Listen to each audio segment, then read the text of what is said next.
ассалому алейкум бинандагони азиз. донишгоҳи давлатии ҳуқуқ, бизнес ва сиёсати Тоҷикистон ин лаҳза тасмим гирифтааст ки барномаи иттилооти набзи донишгоҳро бо тозатарин хабарҳои дохили донишгоҳӣ манзури шумо намояд. ҷомеаи меҳнати устодон ва муҳассилини донишгоҳ моҳи июни соли равонро бо дастовардҳои тоза ва ҷолиби диққат сипарӣ намуданд ки ин лаҳза шуморо бо муҳимтарин рӯйдодҳои он ошно месозем. дар барнома бо шумо Мирзоҷон Мирзобоев. таваҷҷӯҳ намоед ба сархати хабарҳо. конференсияи илмии байналмилалӣ дар донишгоҳ. конференсияи илмӣ бахшида ба рӯзи ваҳдати миллӣ. мулоқот бо намояндагони раёсати агентии назорати давлатии молиявӣ ва мубориза бо коррупсияи ҷумҳурии Тоҷикистон дар вилояти Суғд. таҷрибаомӯзии донишҷӯён дар ташкилоту муассисаҳои ҳамкор. таъмини бехатари ҳаракат дар роҳ, ҳифзи ҷомеа. вохӯрии судманд бо намояндагони прокуратура ва уламои дини вилоят. конференсияи илмии амалӣ бахшида ба ёдбуди профессор Шукур Султонов. маҳфил дар литсеи донишгоҳ. баргузории шанбегӣ ва якшанбегӣ дар донишгоҳ. ин ва дигар хабару гузоришҳо дар барномаи набзи донишгоҳ.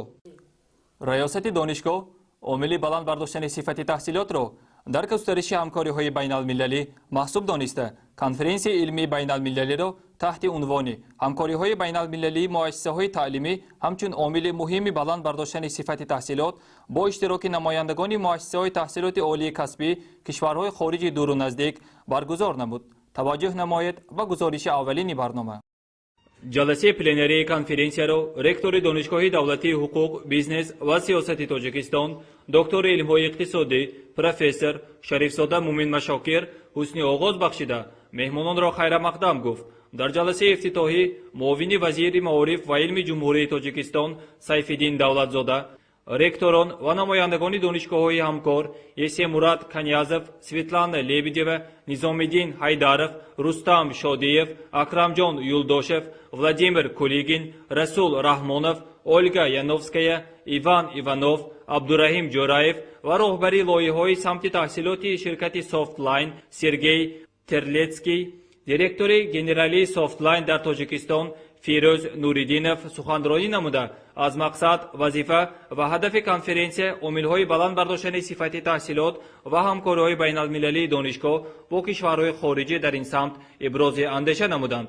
ҳамзамон дар доираи барномаи анҷумани байналмилалии меҳмонон иштирокчони ҳамоиш дар презентатсияи маҳсулоти озмоишгоҳи инноватсионии донишгоҳи давлатии ҳуқуқ, бизнес ва сиёсати Тоҷикистон дар самти рушди туризм дар Тоҷикистон мастер-класс дар мавзӯи технологияҳои иттилоотӣ дар соҳаи таҳсилоти олӣ бо ширкати Софтлайн Тоҷикистон ва ҷамъияти дорои маслиҳаташ маҳдуди Индиго Тоҷикистон иштирок намуданд. сипас меҳмонон аз мавзеъҳои хушманзараи комплекси фарҳангӣ ва таърихии Истиқлол, озорхонаи таърихии вилояти Суғд, боғи фарҳанги фароғатии ба номи Камоли Хуҷандӣ, муассисаи давлатии қасри маданияти Арбоб, осоишгоҳи Баҳористон дидан карданд. шоми ҳамон рӯз барои меҳмонон барномаи фарҳангӣ фароғатии шоми дӯстӣ пешкаш гардид ва дастаҳои ҳунарии донишгоҳ хотири ҳозиринро болида гардониданд. рӯзи дуюм конференсия кори худро дар 5 бахш идома бахшид ва масъалаҳои густариши робитаҳои байналмилалӣ, омили муҳими воридшавӣ ба фазои таҳсилоти ҷаҳонӣ, нақши табодули академӣ дар баландбардории сифати таҳсилот, ҳамкории самараноки мактабҳои таҳсилоти олии касбӣ, муаммо ва дурнамо, аккредитатсияи байналмилалӣ, кафолати сифати таҳсилоти олӣ, технологияҳои инноватсионӣ дар фазои таҳсилоти ҷаҳонӣ мавриди баррасӣ қарор дода шуд. пас аз анҷоми кори бахшҳо ҷаласаи ҷанбастӣ доир гардид. дар ҷанбасти кори ҳамоиш ба меҳмонон иштирокчиёни кори конференсия барои ҳамкорӣ ва ташрифашон сертификат ва сипоснома супурда шуд. ҳамзамон бо назардошти натиҷаи муҳокимаи маводи конференсия, ҷиҳати ҳалли муаммоҳои ҷойдошта, рушди минбаъдии ҳамкориҳо ва васеъ намудани самтҳои фаъолият, меморандуми хотимавии конференсия байни Донишгоҳи иқтисод ва савдои Беларус, Донишкадаи давлатии забонҳои хориҷии Самарқанд, Донишгоҳи давлатии ҳуқуқи Тошканд, Донишгоҳи давлатии иқтисодии Урал, Донишгоҳи миллии Ӯзбекистон, Оҷонсияи мустақилии аккредитатсия ва рейтинги ҷумҳурии Қазоқистон, Донишгоҳи давлатии забонҳои ҷаҳонии Ӯзбекистон. ҳамзамон бо назардошти натиҷаи муҳокимаи маводи конференсия, ҷиҳати ҳалли муаммоҳои ҷойдошта, рушди минбаъдии ҳамкориҳо ва васеъ намудани самтҳои фаъолият байни Донишгоҳи иқтисод ва савдои Беларус, دانشکده دولتی زبانهای خارجی سمرقند، دانشگاه دولتی حقوق تاشکند، دانشگاه دولتی اقتصادی اورال، دانشگاه ملی ازبکستان، آژانس مستقل اکریدیتاسیون و ریتینگ جمهوری قزاقستان، دانشگاه دولتی زبانهای جهانی ازبکستان، دانشگاه دولتی بخارا و دانشگاه دولتی حقوق بیزنس و سیاست تاجیکستان، دانشگاه دولتی خوجند به نام اکادمیک باباجان غفورov، دانشکده اقتصاد و سودای دانشگاه دولتی تجارت تاجیکستان، دانشکده کوی متالورژی تاجیکستان و دانشکده پلیتکنیکی دانشگاه تکنیکی تاجیکستان به نام اکادمیک محمد آسیمی مموراندومی خاتمه‌ای به امضا رسید. هدف کاری کنفرانسیا معین نمودن دورنمای رشدی رابطه‌های بین‌المللی همچون یکی از راه‌های بلند برداشتن صفت تعلیم، تبادل تجربه در راه همکاری‌های سودمند مکاتب عالی، همزمان به امضا رسیدن شرطنامه‌های همکاری بین‌المللی بود که پورا عملی گردید. وحدت ملی و استقلالیت دولتی با هم توأم بوده ما را همچون قطب نما به سوی آینده درخشان هدایت می‌کند. بخشیده به روز وحدت ملی کنفرانسیای علمی دانشگاهی با اشتراک استادان و ماگسترانتان دایر گردید. توجه نمایید به گزارش نوبتی برنامه. سراول رектور دانشگاه پروفسور مومین شریفزاده کنفرانسیا را افتتاح نموده ذکر داشت که با طفیل زحمت‌های اساسگذاری صلح و وحدت ملی پیشوای ملت پرزیدنت جمهوری تاجیکستان محترم امامعلی رحمان و شهروندان کشورمان وحدت ملی امروز در وطن عزیزمان خصوصیت بی‌فاصله را به خود کسب نموده عامل اساسی سرجامی تمام قشرهای جامعه گردیده است. سپس دکتر علم‌های تاریخ پروفسور مدیر کافدره تاریخ وطن دانشگاه دولتی خوجند به نام اکادمیک باباجان غفورov وهاب نبیев در موضوع جوانان و صلح و وحدت تاجیکان نامزد علم حقوق شناسی زرینه رحمتова تحت عنوان وحدت ملی عامل مهمی رشد قانونگذاری جمهوری تاجیکستان و ماگسترانت سال دوم اختصاص سیاست شناسی حیات جان قربانov با نام نقش وحدت ملی در تشکل خودشناسی معروضه‌های علمی نمودند. در کنفرانسیا دوسنت کافدره فنهای جمعیتی محبت پاچایeva با سخن برآمده قید کرد که نیروی نوی سیاسی با راهبری فرزند فرزانه ملت محترم امامعلی رحمان توانست تکیه به خرد ازلی که مردم سربلند و مهنتکارین را برای سازندگی و بنیادکاری و آموزش علم و فرهنگ هدایت کرد. در فرجام رکتور دانشگاه با اهل نشست بیان داشت که رشد اقتصادیات و اجتماعیات، فرهنگ و معنویات و در مجموع تمام ساحه‌های خواجگی خلق محض از ثمره وحدتند.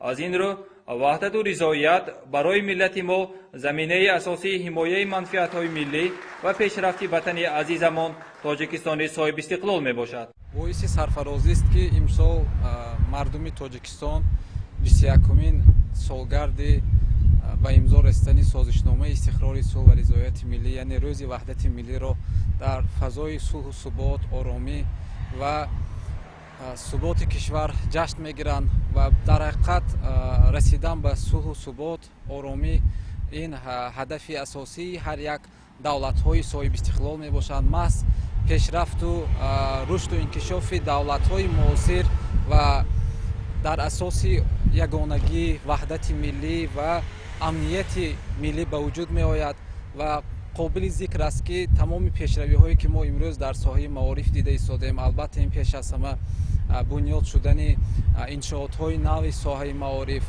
از جمله جاری شدن نظام های نو تحصیلات کردیتی در ساحه معارف و مخصوصا سال از سال زیاد شدن گرانت ها یا بورسیه ها برای تحصیل به جوانان هم در داخل و هم در خارج کشور.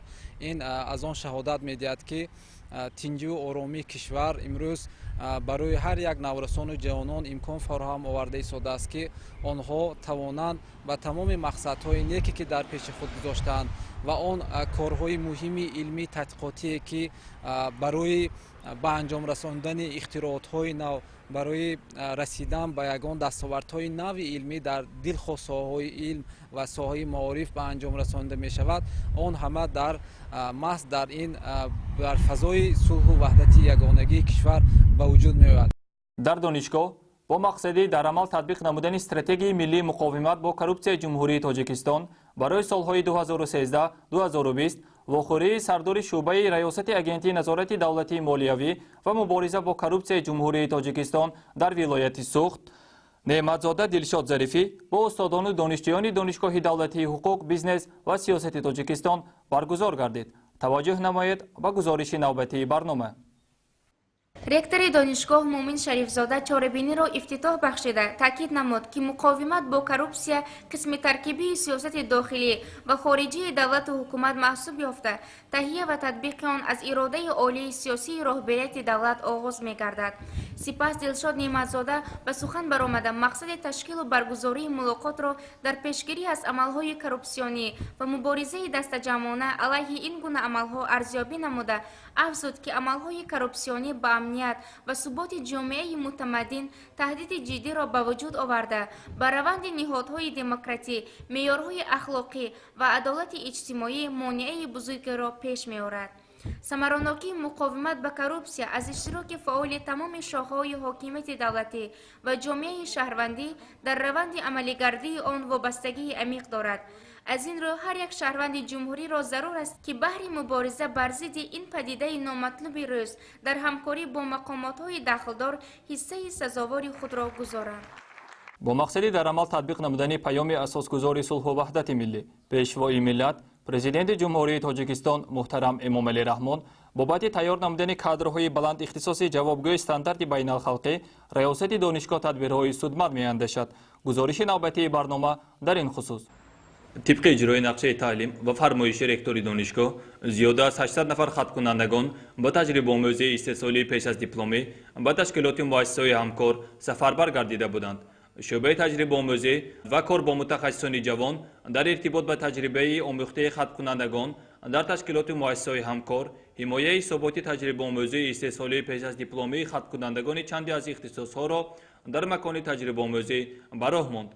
از جمله در جمعیت دارای مسئولیتش محدود تشکیلات امانتی قرضی خردی متین شهر خوجند در نزد نمایندگان متخصصان این تشکیلات و راهبران تجربه آموزی از دانشگاه 11 نفر خط‌کنندگان اختصاصهای کار بانکی، مالیه و قرض حسابات دادند. در تشکیلات همکار برای ماندن حمایه تجربه آموزی با تکمیل دانش نظریه و عملی، آموختن تجربه از متخصصان ساحه، معرفی دانش‌های ازادکرده خط‌کنندگان با کارفرمایندگان داخل کشور و در آینده تأمین گردیدن با جاهای خالی کاری مساعدت می‌نماید. در دانشگاه با مقصد رعایت قاعده حرکت در راه و تأمین بی‌خطری راه و نقلیات واخوری نمایندگان بازرسی دولتی اتومبیلی ولایت سوخت با دانشجویان دانشگاه برگزار گردید. توجه نماید به گزارش برنامه. ректори донишгоҳ профессор Муъмин Шарифзода чорабиниро ифтитоҳ бахшида аз таваҷҷӯҳу ғамхориҳои ҳукумати мамлакат ба хусус асосгузори сулҳу ваҳдати миллӣ, пешвои миллат, президенти ҷумҳурии Тоҷикистон Эмомалӣ Раҳмон нисбати ҷавонон ҳарф зада иброз дошт, ки бо вуҷуди дастгирии пайваста ҳанӯз ҳам аз тарафи баъзе ҷавонон қонунвайронкуниҳо дар сатҳи ҳаракати роҳу нақлиёт ба қайд гирифта шудаанд. нозири калони гурӯҳи ташвиқот ва тарғиботи шӯъбаи бозрасии давлатии автомобилии вилояти Суғд майёри милитсия Карим Ҷумаев оид ба вазъи садаманокии 4 моҳи соли 2018 дар миқёси вилояти Суғд сухан ронда аз садамаҳои оқибаташ ҳалокатовар ва шумораи ҷароҳатбардоштагон маълумот дошт. сипас сардори бозрасии давлатии автомобилии шаҳри Хуҷанд полковник Юсуфҷон Гадоев дар бораи қонунҳои амалкунандаи ҷумҳурии Тоҷикистон дар соҳаи роҳу нақлиёт ва таъмини риояи онҳо ибрози андеша намуда бори дигар хотирнишон сохт, ки донишҷӯёни муассисаҳои таълимӣ дар сурати бо автомошинаҳои шахсӣ ба дарсозир шудан тартиботи ҷамъиятӣ аз ҷумла қоидаҳои ҳаракат дар роҳро вайрон намудан беҳуқуқи барқароркунӣ аз муассисаҳои таълимӣ хориҷ карда мешаванд. баргузории чунин вохӯриву мулоқотҳо хеле муфиду саривақтӣ буда донишҷӯёнро водор месозад, ки қонунҳои амалкунандаи соҳаи роҳу нақлиётро риоя намоянд, зеро таъмини риояи онҳо гарави пешгирии қоидавайронкуниҳост. дар партави мулоқоти асосгузори сулҳу ваҳдати миллӣ, пешвои миллат, президенти ҷумҳурии Тоҷикистон муҳтарам Эмомалӣ Раҳмон, ки дар арафаи моҳи шарифи Рамазон санаи 12 майи соли 2018 дар Кохи Борбад баргузор гардид, мулоқоти сардори шӯъбаи назорати тафтишоти пешакии прокуратураи вилояти Суғд Шӯҳрат Солиҳзода ва муовини аввали раиси шӯрои уламои дини вилояти Суғд Хоҷамир Хожамиров бо устодону донишҷӯёни донишгоҳ баргузор гардид. таваҷҷӯҳ намоед ба гузориши навбатии барнома. شهرت صالح‌زاده دایر به مسائل اجتماعی و گلوبالی زمان معاصر از جمله آینده بینی، دایر به استقلالیت دولتی و تامین حفظ آن، هویت ملی و وطن پرستی، عامل‌های اتحاد و سرجمعی مردم، نقش و سهم بی‌نظیر گذشتگان خلق تاجیک در رشد معنوی بشریت از دست ندادن زیرکی سیاسی وابسته به وضع امروزه، وسعت یافتن تروریسم و افراطگرایی از نگاه پیشوای ملت که در سخنرانیشان جای داشت ابراز عقیده نمود. خوجامیرов ذکر داشت که در سخنرانی سرور دولت با نمایندگان جامعه کشور حکمت و واجبات ماه شریف رمضان، فضیلت‌های ماه مبارک، صدقه فطر و طرز عملی آن، اسراف و جنبه معرفتی آن، نقش دینها و فرهنگ و تمدن‌های بشری در تشکل جهان معنوی انسان، مقام و منزلت دینی مبین اسلام و مذهب حنفی مسائل محوری بودند. در واخوری با اهل نشست تاکید گردید که دین مبین اسلام نه همچون واسطه تفریقه و مقابل گذاری بلکه عامل مهمترین متحد سازی مردم، رفع کننده حادثه‌های نامطلوب و نزاع‌ها و ظهورات افراطگرایی دینی میباشد. همزمان تحکیم بخش جوانی معنوی، ترغیب کننده آداب و اخلاق حمیده و حل و فصل کننده قریب تمام مسائل روزگاری مسلمانان بودن دین مبین اسلام و مذهب معتدل و تحملگرایی حنفی بار دیگر تاکید یافت.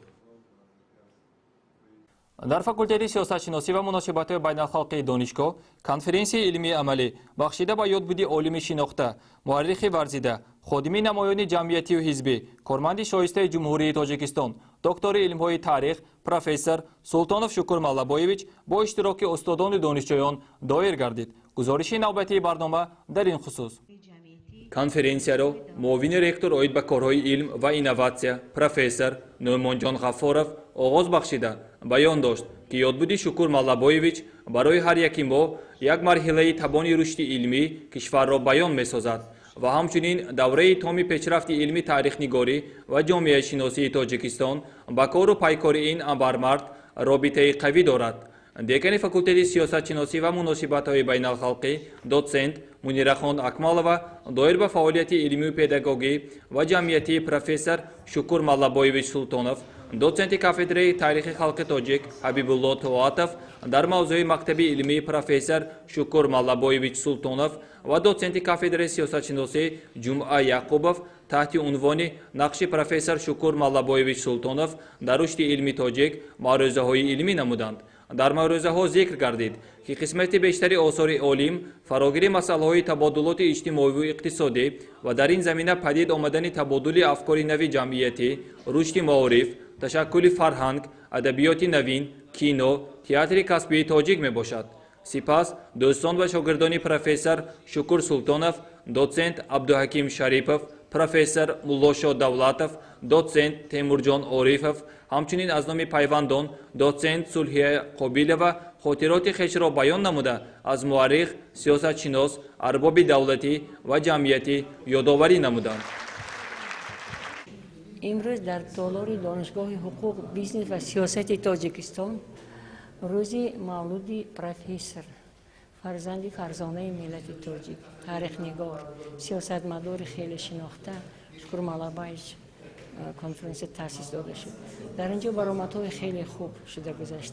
ما درباره فعالیت علمی و عملی آن کس از نزدیک شناس شدیم. یک چند عالمان بزرگ دانشگاه دایر به حیات و فعالیت آن کس سخنرانی کردند. ما آن کس را برای آن بزرگ میگیم که فدایی ملت.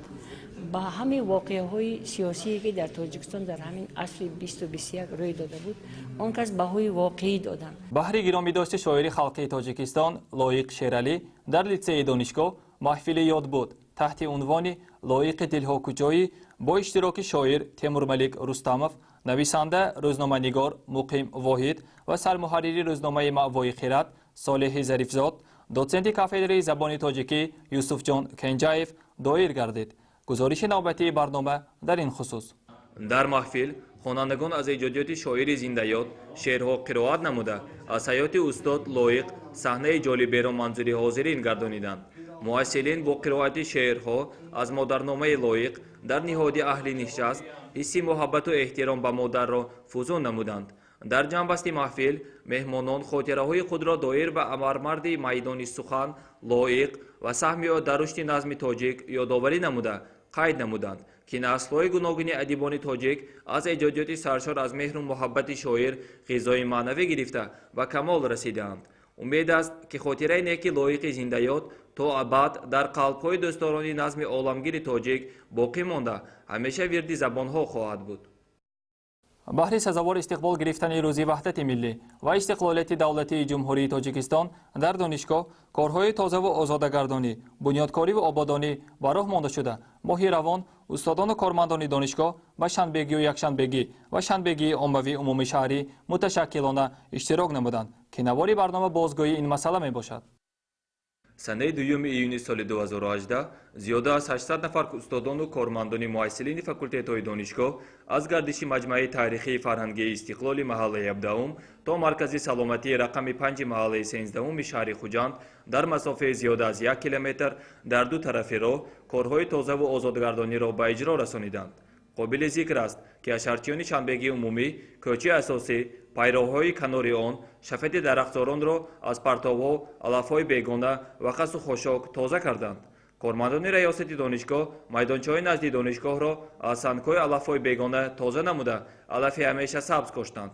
шохҳои дарахтони хушкшударо бурида ба тартиб оварданд ки ин боз ҳам ҳусни саҳни донишгоҳро дучанд гардонид. ҳамчунин санаи 3 июни соли 2018 зиёда аз 350 нафар устодону кормандони боргоҳи маърифатамон ва қисми хоҷагии донишгоҳ дар шанбегии умумӣ ширкат намуда дар майдончаҳои назди донишгоҳ зиёда аз 200 адад гули тоҷи хурӯс, 800 адад гули катарантус, 1150 адад гули петуния, 8 адад дарахти туя, 130 адад гули салвия ва 12 адад бутаи пальма шинониданд. ҷомеаи меҳнатии донишгоҳ шанбегиро дар сатҳи баланд ташкил намуда дар ин рӯз корҳои зиёди ободонӣ ва тозаву озодагардониро ба сомон расониданд. раёсати донишгоҳ минбаъд низ ин иқдомро идома дода барои ободу зебо гардидани гӯшаву хиёбонҳои шаҳр саҳми арзандаи худро мегузоранд. ин буд барномаи иттилооти набзи донишгоҳ дар моҳи июн ки манзури шумо гардид. мо таҳиягарони барнома ба шумо саломатӣ, хонаи обод ва муваффақиятҳои навбанавро хоҳонем. боқӣ сарбаланду хонаобод бошед.